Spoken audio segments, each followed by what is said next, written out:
When we catch up to our series where we are, we're talking about how the kingdoms clash, how we've gone all the way through the book of Matthew. We're in Matthew 26, so we're almost there because there's only 28 chapters. So we're getting very close to the end, and we're talking at the point in Jesus' life when it's the evening before the crucifixion. Okay, so it's right there. The Passover, the Last Supper is done.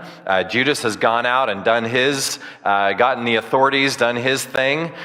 Peter's been told that he's going to deny Jesus, and he denies and everything like that. Mike did an incredible job talking about that last week. Let's give Mike a virtual round of applause for his ministry that he had last week. If you didn't get to watch that, please go back and watch that. That was an incredible message last week on failure not being final and the redemption of Peter last week. So today we find ourselves in Matthew 26, verse 36, and it says this: Jesus came with them to a place called Gethsemane, and he told the disciples, "Sit here while I go over there and pray." Now, Gethsemane the word literally means place of the olive press. So it's an olive tree grove, essentially, and it's right across from the Temple Mount. When I was there last year, I took a few pictures that I'd like to show you. This is the view from Gethsemane looking at the city of Jerusalem. So that's how close it is. You come down and you cross the Kidron Valley and come over to the Garden of Gethsemane. And here's what it looks like once you arrive. There's a place here. That says Gethsemane there in a second. Okay, look at these trees here. Some of these trees are estimated to be 900 years old. These are olive trees, and none of these trees have been around 2,000 years that we know of. But this whole place is full of olive trees, and so this garden, other than the paths that are made and stuff like that, and the buildings around it, this garden looks very much like it would have looked that night that Jesus was there, as he went to a place by one of these trees to go and to pray. Now, right next door, there is a cathedral that has been built, as there are in many of these locations, these biblical locations. The churches over the years have come in and built, most of them are Catholic, they've built shrines or memorials, etc., around these places. Well, right next to the Garden of Gethsemane is this church, and that's a mosaic showing Jesus in prayer. That's what the inside of that looks like. It's a real quiet place. And then inside it, there's several paintings that demonstrate what went on that night. There's a picture of Jesus that's in the ceiling, and that's a picture of Jesus praying alone by himself. And then we see when Jesus stands up and says, "Hey, I am the Son of God," like we talked about, and they all shirk back. And then this other picture is the arrest and things like that of Judas and doing that. So it's really interesting that even right there next to the Garden of Gethsemane, it tells this story that we are telling tonight. They tell it in pictures, and it's been there for hundreds and hundreds of years. So Jesus brings the disciples here, a place that they'd been before. They'd been many times there, most likely, and he says, "Stay here while I go over there and pray." Verse 37, taking along Peter and the two sons of Zebedee, who were James and John, he began to be sorrowful and troubled. And he said to them, "I'm deeply grieved to the point of death. Remain here and stay awake with me." All right, those words, deeply grieved in the original language, means the greatest sorrow imaginable. So he is deeply troubled, deeply stressed, and he just asks them to stay awake. That's all they have to do, is just stay awake. But going a little further, he fell face down and prayed, "My Father, if it's possible, let this cup pass from me. Yet not as I will, but as you will." That is a key verse, and I want you to read that a couple times as it stays up there on the screen, that says, if it's possible, let this cup pass from me, yet not as I will, but as you will. That's a key verse, not just in this story, but in the whole gospel story. Jesus has known that he would have to go through the crucifixion, but he doesn't want to. Okay, he's a human. He's not a masochist. He's not embracing the idea of this severe pain that he's going to have to go through. He doesn't want to do it, and so he prays to the Father, "If there's any other way for this to happen, let's do that. is what he says. Okay, so what does he mean? For what to happen? Jesus says, for this cup to pass from me. Well, this cup, that's not a phrase that we use very often. It's this imagery of the cup of the wrath of God. And it's used over 600 times in the Old Testament. So they were very familiar with that saying. It's even used in Revelation too. Let me give you a couple examples. Psalm 75 says, for there is a cup in the Lord's hand, full of wine blended with spices, and he pours from it, and all the wicked of the earth will drink, draining it to the dregs. Jeremiah 25 says, this is what the Lord, the God of Israel, said to me. Take this cup of the wine of wrath from my hand and make all the nations to whom I'm sending you drink from it. They will drink, stagger, and go out of their minds because of the sword I am sending among them. So it's clear, this is the cup of the wrath poured out onto the wicked. Revelation 14 even talks about making the wicked drink the cup of his eternal wrath. So it's this cup of wrath sent to the people who are wicked, disobedient, those who scoff at God, and they will all drink from it one day. Now it's important, I want you to understand something. The cup here does not equal death. The cup represents judgment. Okay? Y'all, Jesus was not scared of death. If you think about it, out of every person who has ever lived on the face of the earth, Jesus is the only one who knew exactly what would happen when you die. The rest of us, no matter how strong our faith is, we still have that, I'm not sure, because we've never experienced it before, right? Jesus knows exactly what happens when death comes, so he's not scared of death. He's just hesitant about the judgment, about bearing the judgment of God. Look, the work of Christ was finished on the cross. He drank God's cup of wrath while he was on the cross, and then he willingly gave up his spirit and died, and he knew that that was coming. And in the garden, Jesus knew that he was about to drink this cup on behalf of all of humanity. And he knows how terrible that it's going to be. He knows how bad it's going to be for him, not physically, yes, but spiritually and emotionally, bearing the wrath of God for every person who has ever lived on the face of the earth or who ever will live. That's a lot to bear. And he's going to take the punishment for all of them. For all of them. Instead of us taking it for ourselves. Look, we got to understand something. We have two choices in life, y'all. You can drink your own cup of God's wrath. Okay? And that equals eternity in hell separated from God. Or we can let Jesus drink our cup. Let Jesus drink our cup, which gives us eternity in heaven, eternal union with God, celebration with him forever. John 3 says, the one who believes in the Son has eternal life, but the one who rejects the Son will not see life. Instead, the wrath of God remains on him. See, Jesus drinks the cup for us and removes the wrath off of us, which we deserve as sinners. We deserve the wrath of God, but in Christ, that is taken from us. So God has given us the choice, and there's only one way that we avoid drinking our own cup, is allowing Jesus to drink it for us, and we turn to him in faith and ask him to do that for us. So back to what Jesus said. He said, Father, if there's any other way, let's do that. Okay, but you know what? There was no other way. Jesus must do this. He is the only perfect, spotless Lamb of God, the only way for God's wrath to be satisfied. See, blood had to be shed for God's wrath to be quenched. That's why they did animal sacrifices in the Old Testament. And that's why it's still true today, is that blood needed to be spilled for our sin. And Jesus' sacrifice was the only way for us to be able to come to God and allow him to drink our cup on our behalf. So since there is no other way for this to be done, Jesus says, not my will, but yours be done. Honestly, y'all, the victory was won right here. Jesus aligned his will with the Father's.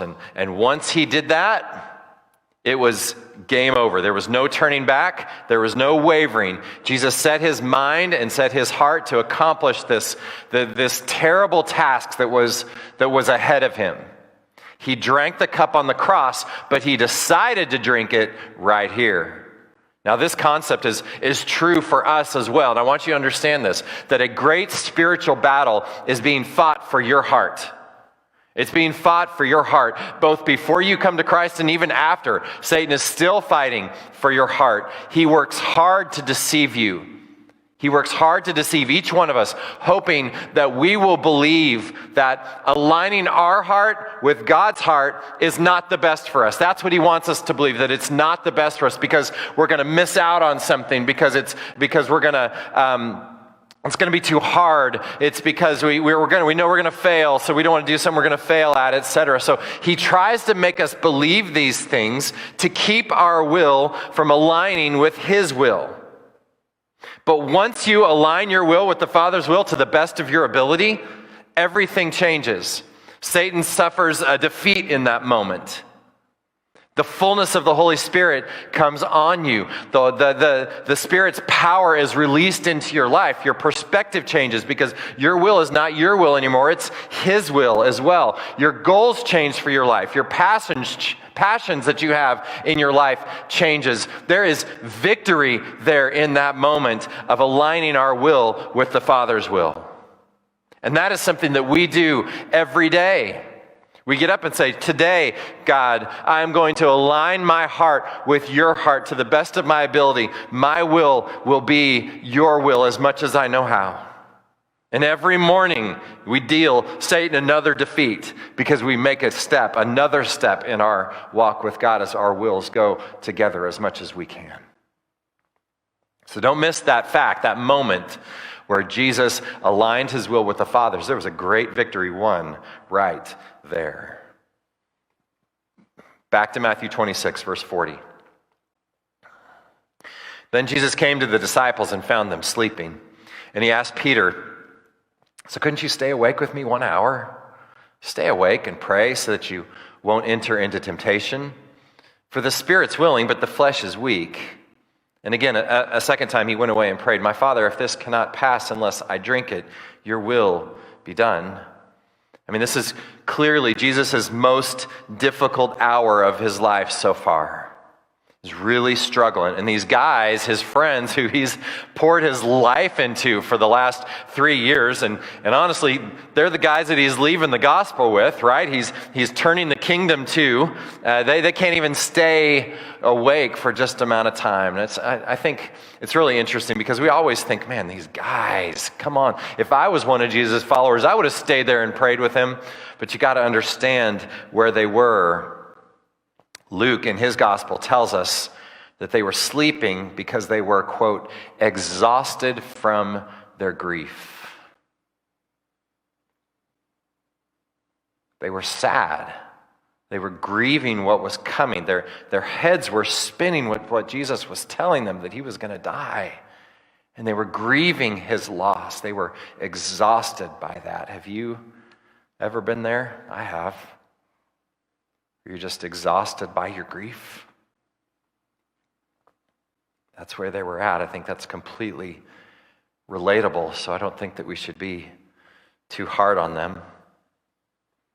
But it's interesting that Jesus says, watch and pray so that you won't fall into temptation. Like, I want you to understand that the battle over temptation is won on the front end. See that Jesus was tempted to back down from the task. Okay, that's why he was dealing with this with the Father. If there's any other way, he's being tempted to back down. But what did he do? He prayed and he aligned his will with the Father and he beat the temptation. Now, look at what Peter did. Peter was tempted to deny Jesus. Jesus already told him he was going to do that. Peter didn't pray.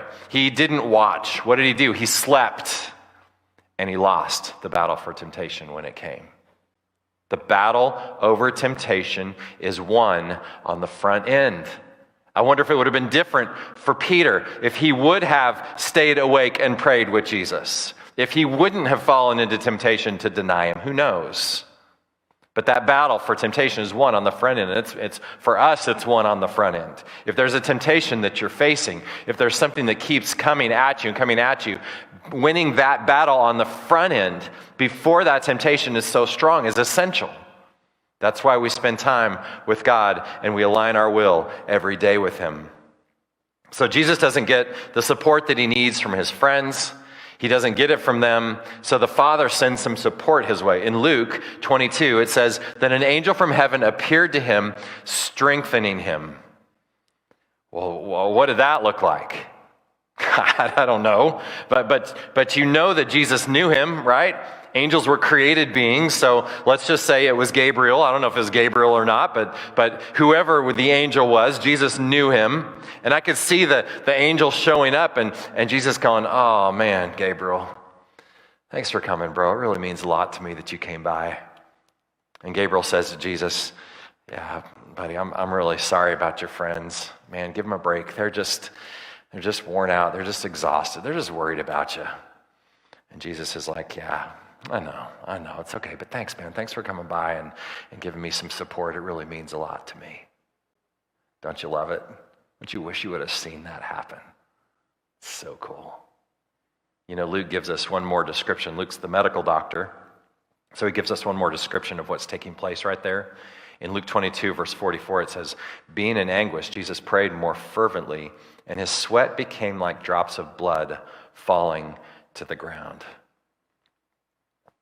Obviously, Jesus is in great pain. He's in great anguish. Some scholars will say that he was just sweating a lot so that it was just like drops of blood, but it wasn't really blood. But it's interesting, the word for drops here in the Greek, in the original language, is a word used in other places for like blood clots. Blood clots. It seems like Luke is describing this medical condition called hematidrosis. Now, I am not a medical doctor, but I do have Google. And what Google tells me is that hematidrosis is a condition of great emotional stress that causes the tiny capillaries in the sweat glands to rupture. So if he is under such great emotional stress, more emotional stress than anyone ever has been in history to that point, you could see how that could cause that condition to come on. And that blood and that sweat would be mixed, and then it would roll off the forehead like drops of blood. I want to point out also that would make his scalp and his skin become very tender, very fragile, which will make that beating that he's going to endure, which will make the crown of thorns hurt that much more. Verse 43, "And Jesus came again and found them sleeping because they couldn't keep their eyes open. After leaving them, he went away again and prayed a third time, saying the same thing once more. And then he came to the disciples and he said to them, 'Are you still sleeping and resting? See, the time is near. The Son of Man is betrayed into the hands of sinners. Get up, let's go. See, my betrayer is near.'" Those words, get up, let's go. There is no shirking back in Jesus. He is advancing into the battle that's coming.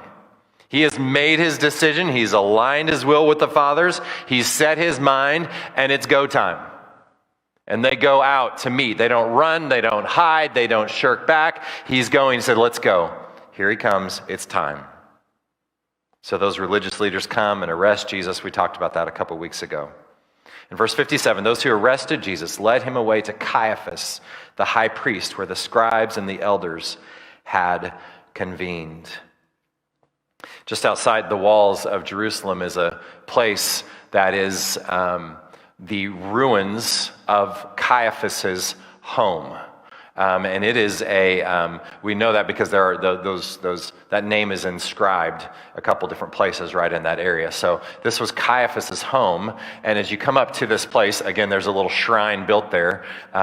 You see this, the front door has a picture of Jesus and his interaction with these scribes and with Caiaphas, the high priest. And as you go in here, you see, you're able to see, another mosaic, but the next picture shows us a place where you can look down into a hole that's dug into the ground here, into the stone. And this was the place when they would bring a criminal or someone who's charged, like they are doing with Jesus in this situation. They would come and they would bring him and drop him down into this hole for holding.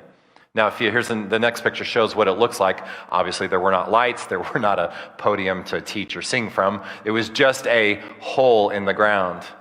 As I was down there, we got to go down there into that hole. Very, very likely that this was the hole that Jesus was put into. You can see binds up on the top left corner of that picture, and there in the middle, there's bindings of where they would bind the prisoners down there into that hole. And then the look up perspective is this. You see how high that ceiling is, and you can visualize Jesus being put in here in a holding moment before he's brought up into the talk with the chief priests.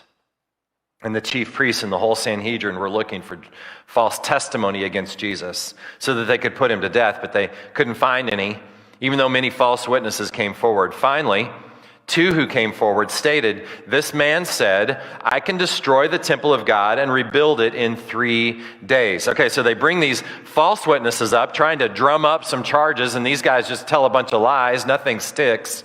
But eventually, all they could charge him with was like a modern-day bomb threat. Okay, he says that he's going to destroy the temple. Now, we know he's talking about his body, right? He's going to destroy, they're going to destroy the temple. He's going to raise it up in 3 days. But they're taking that as a charge against the temple, against the destruction of the temple. So the high priest, who's Caiaphas, stood up and said to him, "Don't you have an answer to what these men are testifying against you?"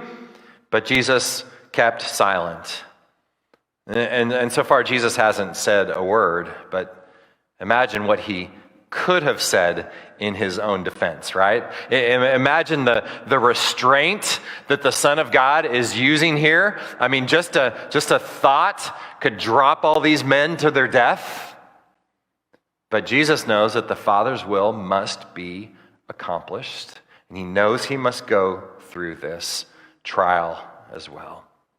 Caiaphas sees that the trial's going nowhere, so he gets in Jesus' face about claiming that he's the Messiah. He's trying to poke the bear a little bit, trying to provoke a response, something that they could convict him with. The high priest said to him, "I charge you under oath by the living God.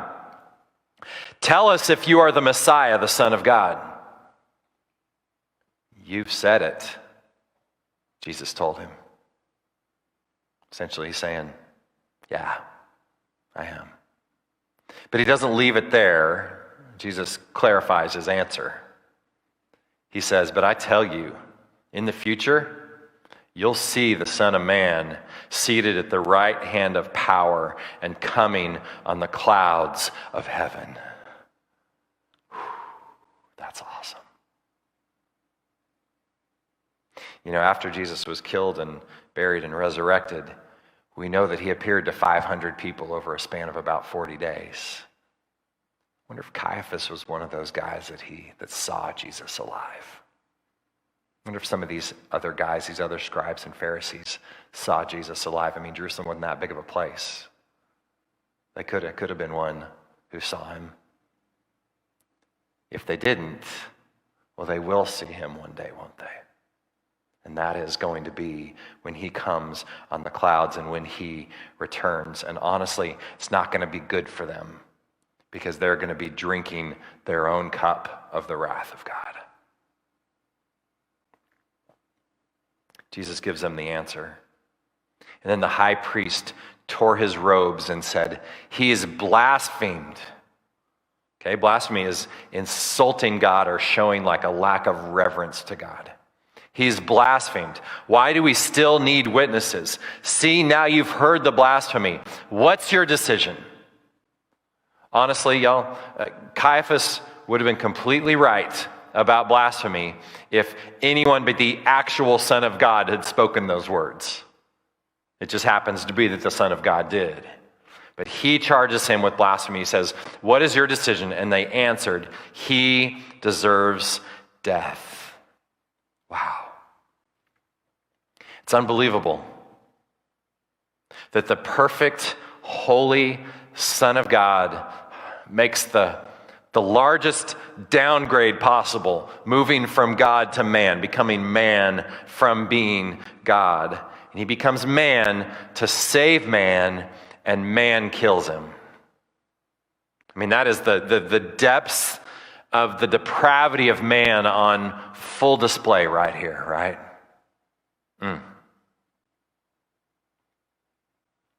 And they spat in his face, and they beat him, and others slapped him. And that should just bother you.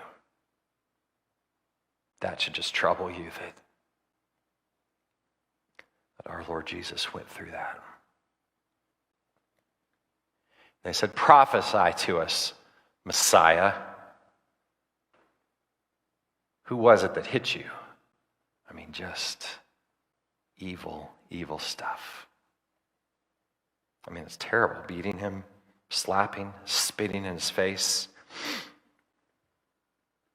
But honestly, humans have been spitting in the face of God for a long time. It's really nothing new. Kind of makes you stop and think, Jesus, how many times have I spit in your face? By my disobedience? By my laziness? Have I spit in your face because of my just lackadaisical attitude? By my inaction when you've moved me to action? God, forgive me. I know that's more times than I can count.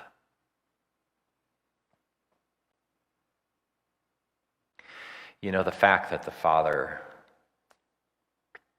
and the Son held themselves back at this moment. I mean, God's wrath could have been poured out immediately and stopped all of this. He could have made these men drink the cup of his wrath right then and right there on the spot. But that just shows the amazing patience and the extravagant mercy of God. And it's the same patience and mercy extended to us. The mercy that allows us to exchange our cup of wrath that we hold because of our sin and exchange it for a cup of salvation that Jesus gives us. And Jesus says, I'll take your cup. I'll drink your cup. I've already done everything that needs to be done. I will take your cup of wrath and I will exchange it for a cup of salvation. Jesus says, you just got to trust me. You just got to ask me. You just got to turn your life to me. See, it's not just a momentary decision. It's not just I'm just going to pray a prayer and that'll exchange that cup of wrath. No, this is an exchanging of life, an exchanging of wills like we talked about earlier. An exchanging of wills where I say, I'm going to put my will to the side and I want my will to be replaced with your will, Father, in my heart. That's what I want, God, as far as and that's how I'm asking you to come in and to take over my life. And that's how I'm exchanging out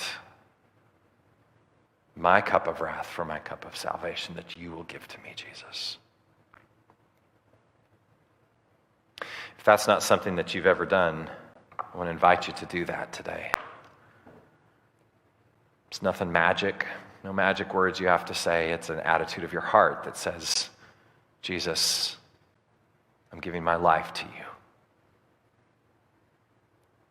You say that in the words that you want to say. Express that in your heart. And then maybe you've done that. Maybe you know that Christ is in you, but you know that you have been imposing your will over the will of the Father. Over the will of the Father's will for you. And today you need to pull your will back into alignment with the Father's will. Maybe that's the business you need to do today. Could we bow our heads for just a moment? Would you just close your eyes where you are? And would you take a moment?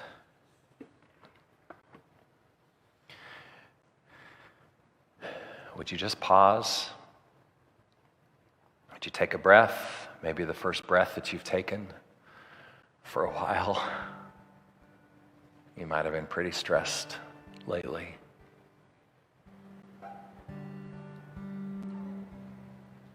And you say to him,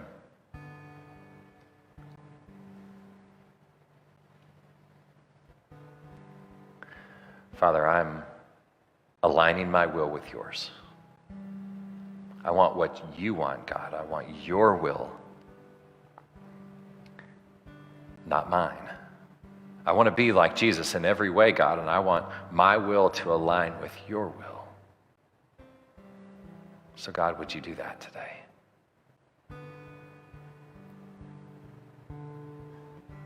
Would you take my will from me, and would you replace it with your will for me? Do some business there. Friends, if you need to receive Christ for the first time in your life, would you say to him, would you cry out to him and say, God, I'm sorry for how I've sinned. I'm sorry for how I've failed you. I'm sorry for how I have gone against you. And Lord, I pray that you would come into my life, that you would change me, that you would fill me with your Spirit, that you'd make me new.